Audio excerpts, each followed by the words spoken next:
Hello विद्यार्थियों। तो चलिए देखिए, आज के क्लास में हम लोग दो क्वेश्चन का अध्ययन करते हैं, जिसमें एक प्रश्न आपका रहेगा कि पुष्पों में दोहरा निषेचन का वर्णन करें। नंबर 2 प्रश्न रहेगा कि फल क्या है, इसके बारे में वर्णन करें। ठीक है सर, दोनों प्रश्न आपका इंपॉर्टेंट है, दोनों प्रश्न पर ध्यान दीजिएगा। तो कुछ देर समय दीजिए सर, आपको ये पूरा का पूरा आपके माइंड में हम सर डाल देंगे। देखिए इसमें क्वेश्चन है पहला, लिख लीजिएगा अपने कॉपी पर कि पुष्प में दोहरा निषेचन क्या होता है या उसका वर्णन करें। ठीक है, तो शुरुआती से हम लोग देखते हैं। कहते हैं कि जैसे परागकोश, इतना बताने से पहले आप पहले तस्वीर बना सकते हैं, बनाइए, उसके बाद फिर हम लोग आगे इसमें अध्ययन करते हैं। तो देखिए इसमें कहेंगे कि जब किसी पुष्प का परागकोश से जो परागकण होता है, ये परागकोश है ना, यहाँ बनता है परागकण। जब किसी पुष्प के परागकोश से जो परागकण होता है यह पहुँचता है वर्तिकाग्र में, तो इसे हम बोलते हैं निषेचन। निषेचन की घटना जो सबसे पहले देखा था, उस साइंटिस्ट का नाम था अस्टार्सबर्गर। क्या नाम था? अस्टार्सबर्गर था, जिन्होंने पुष्प में सबसे पहले देखा था निषेचन। ठीक है, और यही पुष्प में दोहरा निषेचन जो देखे थे, उनका नाम था नावासियन।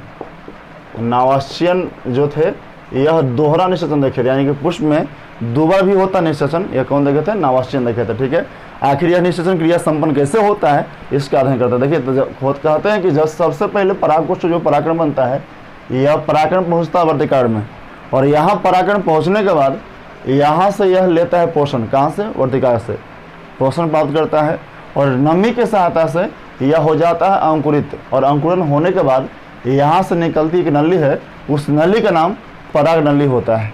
और यही परागनली आगे जाके मिलता है अंडाशय में, और इस परागनली में दो नरिगमुख होते हैं। दो नरिगमुख होते हैं, जिसमें एक नरिगमुख जब मिलता है अंडाणु से, पहले मिलता है अंडाणु से, और उसको मिलने की घटना को हम बोलते हैं निषेचन।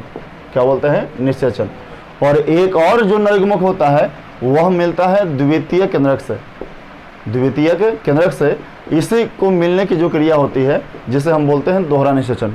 ठीक है, और इसके बाद जब दोहरा निषेचन हो जाता है, तब इस पुष्प से एक फल का विकास होता है। क्या बनता है? फल का विकास होता है। ठीक है, फिर सुनिए सर, एक बार बता देते हैं। तस्वीरें बना लीजिएगा। स्टार्टिंग जो वीडियो किए थे, ये सब लिखा हुआ नहीं था, तो पहले उस तरह से तस्वीर बना लेंगे, और बना करके उस तस्वीर के से नीचे से चलेंगे। क्वेश्चन समझे होंगे। क्वेश्चन था कि पुष्प में दोहरा निषेचन को बताएं।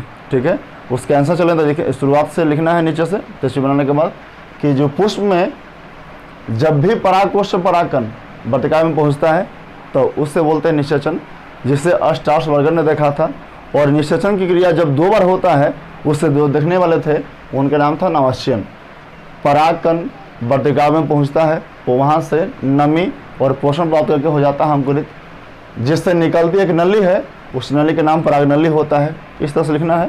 परागनली आगे की ओर अंडाशय से मिलता है, अंडाणु से मिलता है, और यह परागनली में दो नरिगमुख होते हैं, जिसमें एक नरिगमुख मिलता है अंडाणु से, जिसे बोलते हैं निषेचन, और दूसरा नरिगमुख मिलता है द्वितीय केंद्रक से, जिसे बोलते हैं दोहरा निषेचन। ठीक है, और इतना मिलने की जो क्रिया होता है दोहरा निषेचन, इसके बाद इस पुष्प से फल का विकास होता है। इतना लिखोगे बाबू, इसका आंसर पूरा कंप्लीट है। ठीक है, इसके आगे चलते हैं। आपका प्रश्न पूछता है फल क्या है, या फल के बारे में विस्तार से बताएं। ठीक है, तो देखिए फल आपको चलते हैं। तो देखिए फल यहाँ से आते हैं। सबसे पहले प्रश्न है फल क्या है। प्रश्न लिखिएगा फल क्या है, और उसके बारे में हम लोग अध्ययन करते हैं। तो फल कहते हैं कि जब किसी पुष्प में पहले होता है निषेचन, परागकोश से या परागकोश से परागकण यहाँ आता है, तो जो आता है इस क्रिया का बोलते हैं निषेचन। तो जैसे ही पुष्प में होता है निषेचन क्रिया, तो निषेचन क्रिया होने के बाद इस पुष्प से जिस रचना का विकास होता है, उसे हम बोलते हैं फल।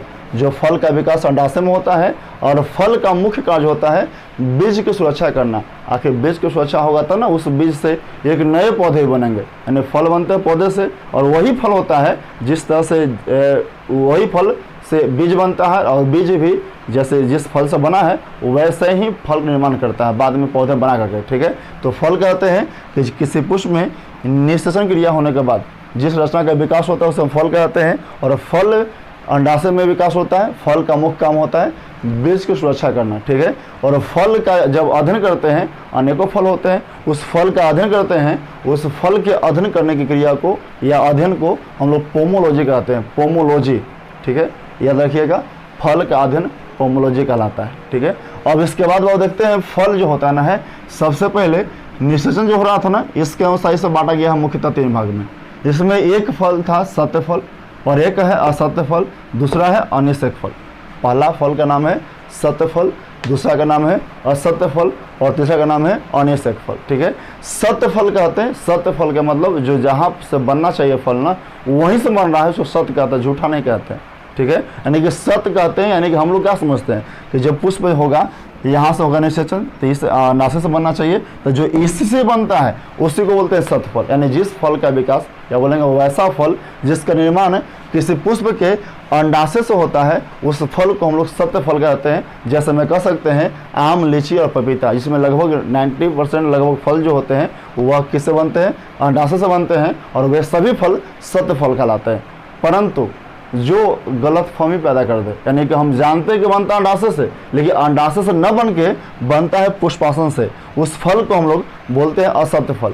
जिसमें होता है सेव, होता है नाशपाती और होता है शरीफा। जो सेव भी बनता है ना, पुष्प पूरा गिरने के बाद जो नीचे का यह पुष्पासन होता है, इससे बनता है। यानी कि असत्य फल कहते हैं कि जिस फल का विकास अंडाशय से न होकर के पुष्पासन से होता है, वह सभी फल को हम बोलते हैं असत्य फल कहते हैं। ठीक है, और उसके बाद सबसे लास्ट इसमें है तीसरा अनिषेक फल। तो कहते हैं कि जिस फल का विकास बिना निषेचन का, निषेचन क्रिया नहीं हो और फिर भी फल का निर्माण हो जाए तो उसे बोलते हैं अनिषेक फल। जैसे में देखिए केला, अंगूर, केला, अनानास, तो केला को आपके गांव में पाया जाता है, बिहार में तो ऐसा कई जगह देखा जाता है। तो जो केला होता है देखिए उसका पुष्प कहाँ होता है, नीचे तरफ होता है। जो केला है ना उसका पुष्प कहाँ होता है, नीचे तरफ, यहाँ पर आपका केला लड़का होता है। ठीक है, तो ये जो नीचे है ना, तो बताइए नीचे से परागण तो कभी ऊपर जाएगा नहीं, लेकिन यही पुष्प बनने की क्रिया में जैसे ही पुष्प बनता होता है उसे ही इसमें निषेचन क्रिया संपन्न होते रहता है अपने अपने, यानी कि निषेचन होता है लेकिन पता नहीं चलता है।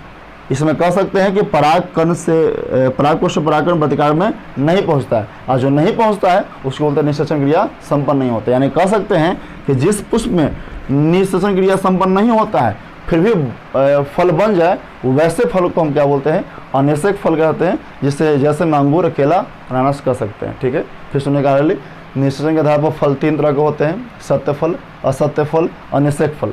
जिस फल का विकास अंडाशय से होता है उसे सत्य फल कहते हैं, आम, लीची, पपीता। जिस फल का विकास पुष्पासन से होता है उसे असत्य फल कहते हैं, सेव, नाशपाती, शरीफा। जिस फल का विकास बिना निषेचन का, निषेचन नहीं होता है तो ये फल बन जाता है, उससे अनिषेक फल कहते हैं, जैसे अंगूर, केला, अनानास हो गया। ठीक है, इसके बाद इस फल को हम कह सकते हैं कि निर्माण के आधार पर, यानी निर्माण जैसे होता ना है फल, निर्माण के आधार पर मुख्यतः 3 भाग बांटा गया है, ई निषेचन से, आई किससे, निर्माण से। यानी फल को निर्माण के आधार पर भी 3 भागों में बांटा गया है। जैसे पहला फल आपका आता है सरल फल, नंबर 2 समूह फल, और तीसरा हो गया संग्रथिक फल, संग्रथिक फल। ठीक है, इसमें पहला फल देखिए सरल फल, कहते हैं कि जिस फल का या जिस पौधे का एक पुष्प से एक फल बनता हो, जितना पुष्प होता है फल बनता हो, वे सभी फल सरल फल कहलाते हैं। जैसे में अमरूद, आम, जितना अमरूद में फूल रहेगा ना उतना ही अमरूद बनता है, जितना आम में मोजर रहेगा ना उतना ही आम बनता है। ऐसा नहीं कि एक डंगे में मतलब कि थोड़ा सा पुष्प दिया है और फल पूरा भर गया, ऐसा कभी नहीं होता है। यानी जितना पुष्प है उतना ही फल बनता है, उतना ही संख्या में फल बनता है, उसे क्या बोलते हैं, सरल फल कहते हैं। और जिस फल में कहते हैं कि एक पुष्प हो और वह पुष्प से अनेकों फल बन जाए, वे सभी फल कहलाते हैं समूह फल। जिससे मैं कहते हैं रसभरी और स्ट्रॉबेरी। रसभरी जानते हो, गाँव में हमको इसको माको नाम से जानते हैं, माको, इसको माको में खाते हैं। तो माको कहते हैं कि यदि एक पुष्प से ही अनेक माको बन जाए, अनेक फल बन जाए, उससे क्या बोलते हैं, समूह फल। जैसे रसभरी उसी को बोले हैं। और स्ट्रॉबेरी आप जानते होंगे, तो मोबाइल में कहीं सर्च कीजिए दिखाई देगा स्ट्रॉबेरी कैसा होता है। तो इसमें भी क्या होता है कि एक पुष्प से ही अनेकों फल बन जाते हैं, वे सभी फल समूह फल कहलाते हैं। और इसी में एक सबसे लास्ट फल है संग्रथिक फल। कहते हैं कि वैसा फल जिसको बनने में अंडाशय के साथ साथ दलपुंज भी भाग लेता है, उस सभी फल को हम संग्रथित फल कहते हैं। जैसे में कहते हैं कटहल, कटहल के अंदर का भाग मुलायम होता है लेकिन बाहर का भाग कांटेनुमा थोड़ा सा मोटा भाग होता है, और वह कांटेनुमा मोटा भाग वह दलपुंज होता है। अंदर का भाग अंडाशय जो फल बनता है, और अंदर का भाग अंडाशय से बना और बाहर दलपुंज से बना। यानी कहने का मतलब कि जिस फल का विकास होने में अंडाशय और दलपुंज दोनों भाग लेता है, वे सभी फल संग्रथित फल कहलाते हैं। जैसे में कटहल हो गया या नाशपाती हो जाता है। ठीक है, आपको फल मुख्यतः 6 तरह कह सकते हो, निषेचन से 3 गो, निर्माण से भी 3 गो। ठीक है, अब देखते हैं ना बाबू कि फल के अंदर भी कुछ परतें होती है। जब फल बनता है ना तो फल बनने के अंदर बाहर बाहर से प्रत्येक से घिरता है वो फल, और वो फल को बनने में कुछ मुख्यतः 3 परतें होती है। जैसे में जो सबसे बाहर का होता है उसको बोलते हैं बाह्य भित्ति, हिंदी में एपिकार्प। अंदर की उसके अंदर होता है, जब सबसे बाहर हो गया एपिकार्प। जैसे अंगूर आप खाइए तब बाहर अंगूर की पतला छिलका होगा, उस पतले छिलके को हम बोलते हैं एपिकार्प। जो आप खाते हैं अंगूर का वो मेसोकार्प हो गया। और सबसे अंदर जो बीज वाला भाग होता है वो क्या होता है, एंडोकार्प, यानी बाह्य फल भित्ति, मध्य फल भित्ति और यह होता है अंत फल भित्ति। यानी किसी फल को बनने में 3 तरह के भित्ति काम करते हैं। यानी फल भित्ति यदि बोले फल भित्ति किसे कहा जाता है, तो कह सकते हैं कि निषेचन क्रिया होने के बाद जब फल का विकास होता है तो फल को विकास होने में उसके ऊपर 3 परतें का विकास होता है, और वही 3 परत फल भित्ति कहलाते हैं, जो मुख्यतः 3 तरह के होते हैं, एपिकार्प, मेसोकार्प, एंडोकार्प। यानी बाह्य फल भित्ति, मध्य फल भित्ति और अंत फल भित्ति। और इस फल भित्ति के अनुसार भी फल मुख्यतः वो 3 तरह के होते हैं। 2 तरह के होते हैं। एक फल होता है सूखा फल, जिसको ड्राई फ्रूट कहते हैं। ड्राई फ्रूट के नाम जानते हैं, काजू किशमिश से सब जानते होंगे। और एक होता है रसदार फल, जिसको फ्लैशी फ्रूट कहते हैं। ठीक है, तो कहते हैं कि वैसा फल जिसका फल भित्ति उसके बीज से अलग हो, दोनों परत अलग अलग बन जाए। ठीक है, तो उसको हम बोलते हैं सूखा फल। जैसे में देखिएगा नारियल के देखिए बाहर का भाग थोड़ा काफ़ी कड़ा होता है, उसको काटिए तोड़िएगा तो अलग हो जाता है और अंदर का भाग अलग हो जाता है। यानी जिसका परत दोनों अलग अलग हो जाए उसको बोलते हैं सूखा फल।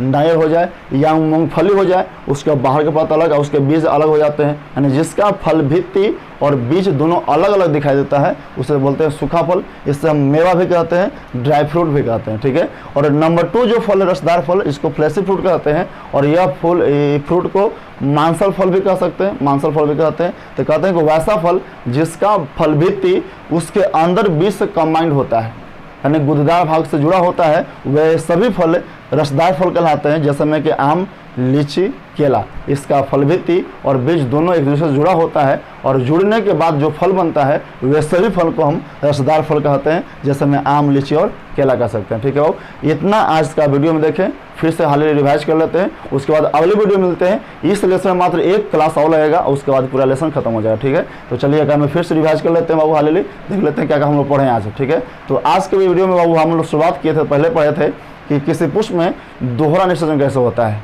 इसमें आपको बताएं कि किसी पुष्प में पराग कोश से परागकण कहा था वर्तिकाव्य में, यह आने की क्रिया को बोलते निषेचन। जिसे सबसे पहले जो देखा था उसका नाम था अस्टासवर्गर, साइंटिस्ट थे। और इसमें जो दोहरा निषेचन हुआ उसको जो देखे थे वह थे नावाश्यन। और वह दोहरा निषेचन कैसे होता है तो सुनिए, कहते हैं कि जब पराग कोश परागकण से कहाँ आता है वर्तिकाव्य में, और यहाँ आता है तो हो जाता है अंकुरित, नमी प्राप्त करता है, पोषण प्राप्त करता होता है अंकुरित। और अंकुरित होने से यहाँ से निकलती एक नली है, जिस नली को परागनली कहते हैं। इसमें 2 नरिगुमक एक होते हैं, एक नरिगुमक 2 नरिगुमक होते हैं, और यह नली आगे मिलता है अंडाणु में, और एक नरिगुमक मिलता है अंडाणु से तो बोलते हैं निषेचन, और दूसरा मिलता है द्वितीयक नरक से तो बोलते हैं दोहरा निषेचन। ठीक है, और इसके बाद दोहरा निषेचन हो जाता है तब इस पुष्प से क्या बनते हैं, फल बनते हैं। ये पहला प्रश्न का उत्तर था। नंबर 2 प्रश्न था कि फल क्या है, तो बताए फल कहते हैं कि किसी पुष्प में निषेचन क्रिया होने के बाद इस पुष्प से जिस भाग का विकास होता है वह भाग को बोलते हैं फल। जो अंडाशय बनता है इसका मुख्य काम होता है बीज की सुरक्षा करना, और इस फल का अध्ययन करना पोमोलॉजी कहलाता है। फल को बांटा गया है 2 आधार पर, मुख्यतः निषेचन के आधार पर और एक निर्माण के आधार पर। निषेचन से मुख्यतः फल होते हैं 3 तरह के, सत्य फल, असत्य फल, अनिषेक फल। ठीक है, सत्य फल कहते हैं जिसका विकास अंडाशय से होता है, जिसका विकास पुष्पासन से होता है उसे असत्य फल कहते हैं। इसमें बिना निषेचन के फल बनता है उसे अनिषेक फल कहते हैं। एग्जाम्पल लिखल था, निर्माण के आधार पर फल 3 तरह के होते हैं, सरल, समूह और संग्राथिक। बोले कि एक पुष्प से एक ही फल बनेगा सरल फल, और एक पुष्प से अनेक फल बनेगा समूह फल। और जिसमें बताया कि जिस फल को बनने में अंडाशय और दलपुष्प दोनों भाग लेते हैं उस फल को संग्राथिक फल कहते हैं। फिर बताया कि किसी फल को बनने के परत के आधार पर भी बांटा गया है। पहले देखते हैं फल बनता कैसे है, तो बताया कि फल को बनने में 3 परतें भाग लेती हैं। इसमें सबसे बाहर की परतें एपिकार्प, बाह्य फल भित्ति, उसके अंदर की परतें मेसोकार्प, मध्य फल भित्ति, और सबसे अंदर भाग एंडोकार्प जिसको बोलते हैं अंत फल भित्ति। और इस फल भित्ति के अनुसार बताया कि 2 पार्ट में बांटा गया है, एक होता है सूखा फल और एक होता है रसदार फल। सूखा फल कहते हैं कि जिस फल को बनने में फल भित्ति और बीज का भाग अलग अलग दिखाई देता है उसे को बोलते हैं सूखा फल। नारियल, मूंगफली सब हो सकता है। और बोलते हैं जिस फल को बनने में फलभित्ति और बीज यानी गुदेदार भाग दोनों अटैच होता जुड़ा होता है, उस फल को रसदार फल कहते हैं। ठीक है, उम्मीद है बाबू कि आज का क्लास आपको समझ में आया होगा, और यदि समझ में आया तो बाबू थोड़ा सा वीडियो को शेयर कीजिए, और बाकी अगले वीडियो मिलते हैं, एक पार्ट और चलेगा इस लेसन का, और फिर उसके बाद फिर ये लेसन पूरा खत्म होगा, फिर अगले लेसन मिलेंगे बाबू। धन्यवाद।